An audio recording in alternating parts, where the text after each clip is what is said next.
How's it going, everybody? It's the Keenest Fox, and this is my channel where I talk about anime, video games, cartoons, most notably Sonic and Ninja Turtles. And today, if you read the title of the video, you know what I'm going to talk about. So, anyways, I'm going to be doing a little bit of a review, a small little review about Eric July's indie comic called Isom and stuff. I know it's been out for over a year, and I actually had the comic, the first comic for just as long, and the second comic just got put out and stuff not too long ago after that. And I just got it, and I wanted to talk about it, both issue 1 and issue 2. I never really did a review for issue 1, so this will kind of be in this video as well. So it's kind of a review or just my 2 cents about Eric July's comic and stuff, what I personally think. Everybody has their own, take on it or their own criticism and stuff, whether it be constructive or deconstructive and stuff. But yeah, some of the criticism that Eric definitely does get, like the constructive criticism that I mentioned, definitely is advised, pun not intended. But yeah, it is kind of advised because I'm like, yeah, I definitely do see this being a problem, or this is a little, which I'll talk about in a second. And then there are just some dumb people that just rag on it because they just don't like either Eric July as a person, or they're like, oh no, this is shit. Or jealousy or whatever. It's weird. So I might put some clips in this video actually of some people just, ragging on it and just out of jealousy or just out of pettiness, I guess. But yeah.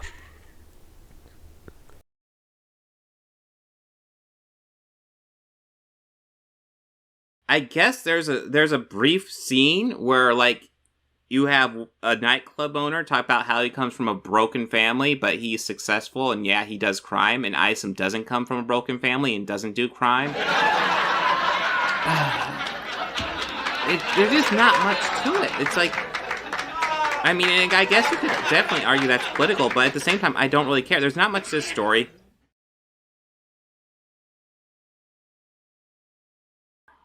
Typical Eric July fashion, he does not.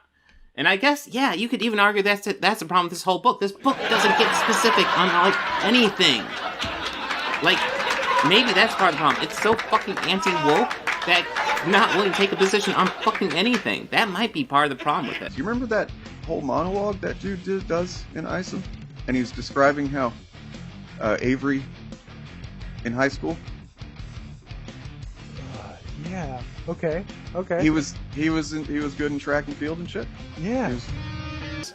But this post that I did is pretty egregiously fucking bad faith. Let's not give him too much credit. I found where there were 2 comic piracy websites that were both hosting Isom number 1. Mm-hmm. And I said, well, shit, I'm going to help him out and get me more eyeballs on that book. I'm sure more people need to read it, right? Maybe they'll buy, maybe pump those number 2 sales numbers up. And so I made this image, and I made it look as close to an official image as I could. And I just started sharing it around saying, oh, look, wow, I can't believe he did that. I don't think I've ever seen anything like this before. Where someone came up with the idea of linking to media like this. I mean, I can see why they were pissed off, but oh, yeah. I mean, I don't think I've ever seen anything like this. Is this even covered under DMCA? Because it feels like a gray area, honestly. This is definitely his image, and I could if I really cared enough, I could say it's a satire. I was satirizing a libertarian who would never give away his comic book for free, right? But DMCAs are antiquated. By the way, I always talk down about them. I think it's a really bad system. They need something new, something different. Victoria from Rippaverse, she apparently heard much of a personality or a voice. I mean, he was just there just to be there. Yeah, he's a black guy, but his whole story is set to, again, breathe brand new life into some old stereotypes. And those stereotypes included that big brute character who had incredible power. It was the black woman who's a single mom. And we also got to see the kooky dope boy guy. Again, these were not really rich, multi-dimensional black characters like I go out here and present on the SJS Direct imprint. No, this was not like what I write in books like Isis or John Haynes or Steam, when I go out here and I try to give you characters who become people and come to life. No, this was just a black character who basically wants to fit into a white world And it's sad because it really shows that Eric July's perception of black is based on white, and it shows that his perception of black is about fitting in a black character into a white world.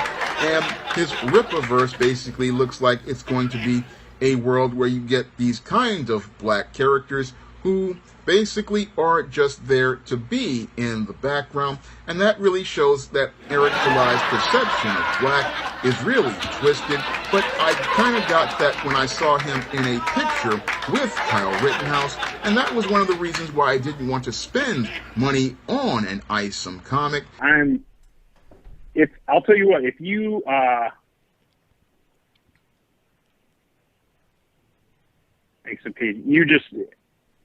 you would think more people would be posting about Isom. No, we're not about to just skirt. No. That what you just did, and I would argue that's of the utmost disrespect. Because you have been basing a lot, when tested, right? For you to even come up with specifics, you obviously have not read this book. It is completely obvious that you have not. I never claimed to have read it. All right, so you're having so much to say about it. You're talking about it's not selling on the merit. You're talking about all of these different things, right? As far as the actual context or the content that is involved in this book, and you're criticizing it based on something that ain't even in the goddamn thing. We're not skirting past that. That's the utmost disrespect. You disrespecting us on something that you, number one, again, you haven't, which I'm not saying you're obligated to read it, but if you can't directly point to something, and when given a chance to do it, you pull up something that isn't even from the book. That is of the utmost disrespect. You a jackass. That is a jackass. I would say this. That's a jackass thing to do. Right. And we're not going to, you can't just sit up here and be like, well, no, we can't skirt about, you need to, I at least think I'm owed a goddamn apology for it. Because you said all these things. And then when pressed with, when you got to find an example of something, you find the first thing you find is something that's not from the book. Come on, bro. The thing is one, you're putting me on the spot. I don't have like Isom in front of me. Yeah, because you haven't read it. We know you ain't. We know you don't have Isom in front of you because you ain't read the book. Yeah, well, I mean, it's $50 for that shit. A lot of people aren't buying that. Well, a lot of people are. I got $3.7 million. They say a lot of people are buying it. So there's that. Yeah, show receipts then, man. What? Show receipts on your private website. I said show receipts on it. What receipts would you like me to provide? Because we've gone on the back end. I've shown all that sort of stuff. We've seen the diagrams and all that stuff. I mean, we done whole entire streams on that. Like what receipt would be nice for you? And again, this is a goalpost move, by the way. I'm still not gonna run away from the fact that you fucked up, homie. Like you still fucked up. All right, so I'm gonna talk about Isom as a character first. So, what's Isom's character so far? So his name is Avery Silman. He's an African-American rancher and formerly known as a superhero known as Isom. He's the brother of Altona Silman, uncle of Vassie Silman, that's Altona's daughter, and the former childhood friend of a man named Darren Furtado. Avery, or Isom, reminds me a lot of Luke Cage and Blade from Marvel Comics, being a strong, no-tolerance character who uses his powers for good. Some of his flaws being too short-tempered and prideful as he resents when others like Darren talks down on him. He also gets easily discouraged when he felt inadequate to stop a villain known as Shadowran from taking an innocent life or leaving his city life behind at one point. He's trained his body against superpowered threats where he can fight off a horde of men and even demons by himself. From my perspective, Isom seems like an obscure hero in his world, not really known as well as compared to like Alpha Core or other types of like maybe Excepts and stuff. That's the term for like mutants or the superhumans and stuff inside this universe. But yeah, even like Isom sometimes even kind of knocks himself for not having his own kind of custom themed car. Basically, dude drives his own truck and whatnot around without it being custom thing. It's no Batmobile or anything. It seems like he goes around through the ringer when his family is threatened. He's betrayed by an old friend. His inability to help others, like his friend Jasmine, or the girl he failed to save in the second issue, and his place of business being attacked by demons. So that's pretty much how I can summarize Isom's character. The first story is a bit street level, where Avery, who's retired as Isom, is called up by his sister to investigate their family friend's whereabouts, but it jumpstarts an arch rivalry with Avery, Darren, and his enforcer, Santuan. Outside the main plot, there's setup with Alpha Core and Yaira, although I don't feel like Yaira obviously was featured too much in the comic. I mean, she just has a brief, skirmish or whatever, with Isom or whatever. Yeah, and the thing is, like, the crazy part is, like, Yaira's on the cover that I bought, the cover B. So that kind of sucks that she wasn't, like, really featured too much, as well as many others. But I don't think the crossover stuff is, like, very subtle, and it should be a bit more under the radar for the time being, and kind of just focus more on, like, Isom pushing back against Darren. That's where I feel like that's what, like, Isom 1 should have been like. But yeah, I mean, it's a pretty decent read. It ain't bad. It's pretty good start so far. In issue 2, Avery contemplates returning as a superhero, but his sister gets attacked by Darren after making matters worse when he defeated Santuan. In the meantime, Avery mounts a rescue when one of his business partners gets kidnapped by demons. Avery becomes Isom once more and teams up with a sorceress named Sydney Bloodroof to save his friend. The story does give Isom some more layers as a character, even showing a flashback as to why he quit. It also has some lengthy fights, in my opinion, compared to the last issue, like Isom's fighting with Chataran and the demons. But it kind of changes gears compared to the last story, where we go from gang banging and organized crime to, like, demons and witchcraft and stuff in the very same arc. But yeah, but that's how I feel. Also, the cameo heroes is starting to kind of get a little bloated in the story, in my opinion, and stuff. Like I said, in the first issue, yeah, they kind of backdoor in a few heroes and stuff that they're going to spin off at some point eventually, like Yaira and Alpha Core. But they're definitely doing that with a lot more heroes, as if they're trying to build up to some very big event or something, which I feel like that should be toned down, or maybe Isom just bumps into some, like, Gooding and stuff. He was one of the characters they bumped into. That was probably done the best so far, or Sydney, I guess. But all the other stuff or whatever, it was like, yeah, he probably could have just saved this one for a rainy day or something. But that's just me. So what's my recommendation? So if I can give some constructive advice to make this story better, I would have Darren and the demonic leader just team up against Isom in the next issue, similar to Jason Wynn and Malbolgia teaming up against Spawn. You can have that same kind of dynamic where, like, pretty much basically the demon leader that is in the second issue can just provide Darren with the weapons and stuff, or, like, the manpower to, like, take on Isom, because, you know, like, they both have a common enemy and stuff, and they can, like, you know, just, like, yeah, because, like, the demon leader can definitely take advantage of, like, Darren just hating Isom and stuff, and essentially just give him what he wants or whatever to take him down. And, you know, Darren, like I said, he also has the motive too, but, you know, he could work with his demon or something. That's just my thing, to kind of just tie everything together for the third issue, since that's supposed to be the conclusion of the mini arc so far. But yeah, and not to mention, Darren kind of fired his enforcer Santuan for failing to take down Isom in the first place. Which that was probably an irrational move, but I don't know. I kind of found that exchange to be a little funny, in my opinion. And also, I would make Chataran a part of the same race to bring everything kind of full circle to kind of conclude the first arc, since this is the same villain that made Isom quit in the first place and stuff. So you could definitely have him have his run back and stuff, and he could just fight Chataran again and prove that, yeah, he's now stronger. And he definitely does have what it takes to, like, protect the people that he, like, cherish, and other innocent people at that. And he can, you know, yeah. But that's just my opinion. But anyways, yeah, because it just feels like if all of this stuff doesn't, like, tie in together by the third issue, and this is all just like, oh, well, some of this is filler, then that kind of just makes everything kind of feel null and void, you know? Also, I would also cut back on the cameos as well. That's another thing, too. Unless it's relevant to the main plot or something, like if Yaira is going to come in, like, the next issue and help, like, Isom or whatever fight against Darren or the demon leader or something like that, then yeah, that would definitely also be pretty great, I guess. But these are just my suggestions. And another thing too is that I'll also, like, try to give a year's worth of stories, since it took him a while to kind of put out this book and just inform the audience of Isom's uncharted background more. Because Eric July, he likes to be a little vague when it comes to Isom and stuff. I know he doesn't want to treat his audience like they're stupid or something and just spoon feed them the information and stuff, which is, that's respectable. But it's just like we gotta we gotta have a little bit more to go off of for Isom and stuff. Like, for example, his abilities, right?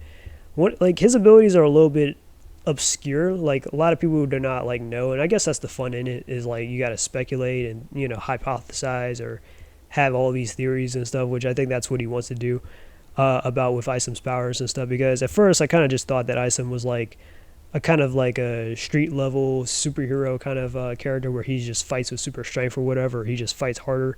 Like in his fight with Santuan, he's like fighting at super speed, and he can or above average super speed, not like some crazy Flash type of stuff. And he's got like some level of superhuman strength.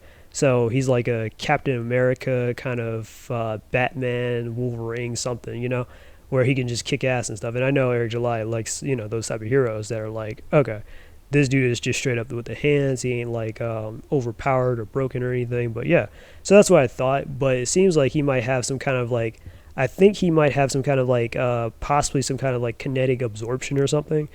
Because in the second issue, you kind of see him where one of the demons kind of grabs onto him and tries to light himself on fire, and then Isom just blows up and like flies through the roof and stuff to catch up with Sydney Bloodroof as they exit the comic and all that stuff.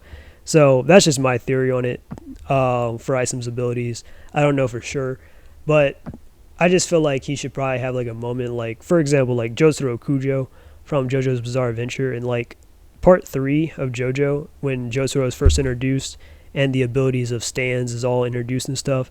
There's a scene where Jotaro's in, like, obviously he's in a prison cell, and he tries to stay in there because he's afraid of what his powers can do. And obviously, like, we learn of Jotaro's time stop abilities later.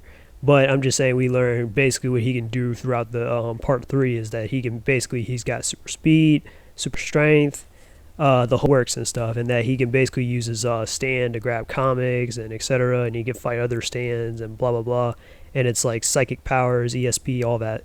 So we do get an idea of what Jotaro can do pretty much, but it doesn't reveal that obviously he can stop time until later, where he matures and he develops his stand more.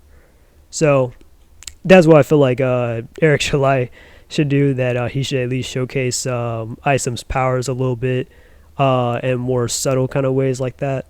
But that's just my opinion. So anyways, and then on top of that, he definitely does have some equipment and stuff, like a utility belt of his own, which people keep pointing out for some weird reason about the cross thing and say, oh, well, he's got a cross crotch. I'm like, why are you guys looking down that low? First of all, what type of gay ass shit? I don't know what speed dating type of shit that he thinks this is gonna turn into. I don't know. Or talking about this man's crotch is weird. But anyways, yeah, so I think he's off some like Lucas Bishop type of stuff in my opinion. Like in his fight with Santuan and stuff, like he's like fighting a lot more harder and faster and stuff. So it's like, oh, he's probably absorbing like the impact of his punches and giving it back at full force or something, Maybe it's something like that. But yeah. All right, so what do I like about the comic, and why would I would probably encourage you to probably get it? The artwork looks great and detailed, like a 2000s style kind of comic book. Some of the positioning can be off, like from panel to panel sometimes.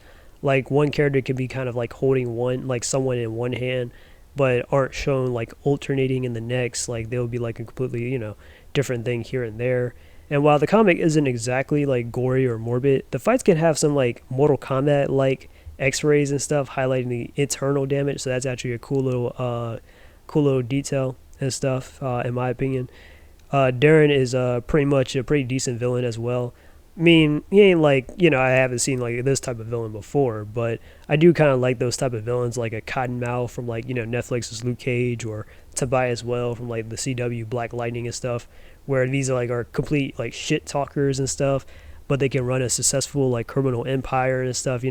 I like that kind of dynamic and stuff that Darren has with Isom or whatever. He'd be like, or how he walked into Altona's office, or no, not even walked in. The man was already there. Altona walked into her office to find Darren there in the second issue, and Darren just slapped the taste out of her mouth and all that stuff. And damn, that was I don't know, I was like, damn, this man is something else. So I do like those type of villains though, in my opinion. And then there's also some interesting lore and world building that's being set up, so definitely a much more larger than life type of story.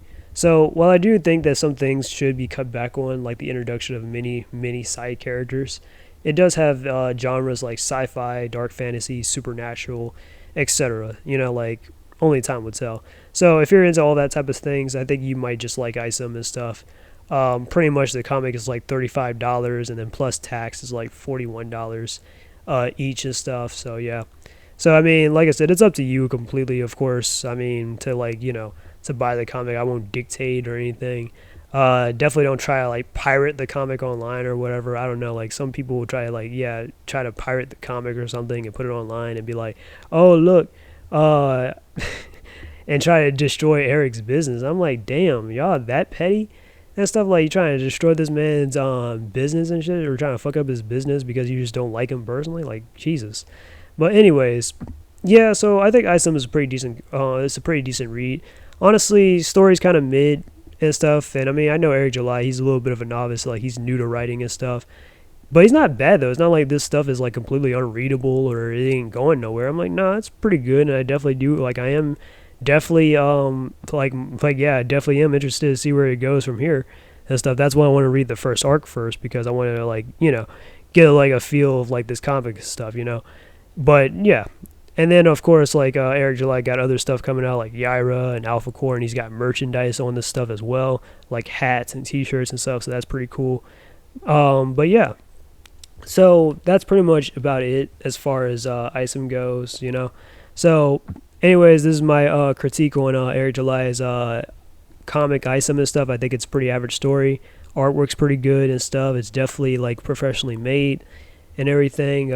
I definitely have covers B and covers D and stuff. I had to get cover D for the most part for Isom number 2, because I kind of like the cover where you're kind of just standing on like on the rooftop and stuff or whatever, and just, you know, you got the moon and some weird demonic looking like, I don't know, spirit or whatever. I don't know. It's pretty nice. So I actually like that and stuff. Isom kind of looks a little off though, compared to like his actual like character model or whatever, but still, it's a pretty nice cover though. I like it, so that's obviously why I got it. So anyways, don't forget to like, share, and subscribe. This is Kenneth Fox, and I'm out. Peace, and until we meet again.